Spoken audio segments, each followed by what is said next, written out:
안녕하십니까. 오늘은 요한계시록 12장 7절에서 9절의 말씀으로 여자와 용 두 번째라는 제목으로 하나님의 말씀을 나누고자 합니다.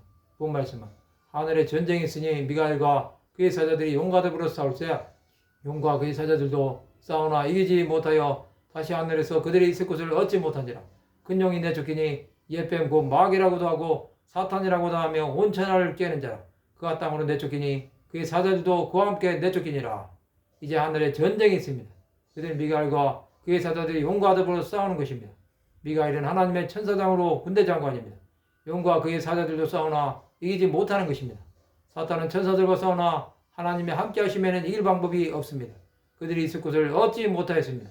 그 용은 하늘에서 내어 쫓긴 것입니다. 옛병고 마귀는 사탄이라고도 하며 온 천하를 깨는 자입니다. 사탄은 하나님의 일을 방해함으로 천사 3분의 1과 함께 땅으로 내쫓긴 것입니다. 사탄은 세상에서 활동하는 자입니다.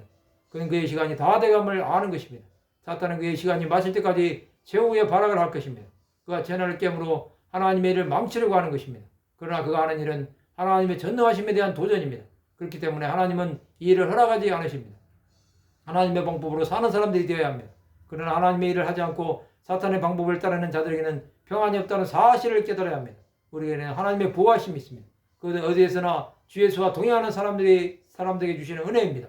사탄의 방법은 도둑질하고 죽이고 멸망시키는 것입니다. 우리는 그 일에 동참하지 말아야 합니다.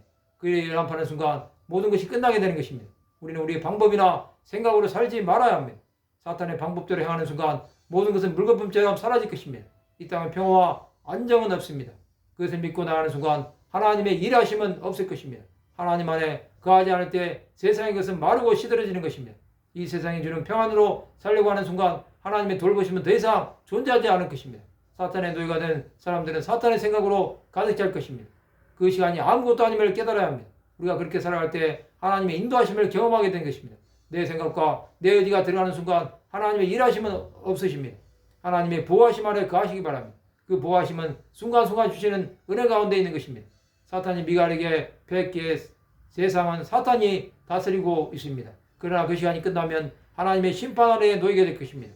또 이것을 믿는 사람들은 강하고 담대하게 주의를 감당할 것입니다. 하나님의 심판이 온다고 해도 주 예수를 의지하여 승리하시기 바랍니다. 하나님의 주권은 영원한 것입니다. 말씀을 마치고자 합니다. 우리 대장 되시는 예수 그리스도를 의지하여 믿음의 선한 싸움을 해나가는 하나님의 백성들이 되시기를 주님의 이름으로 축원합니다.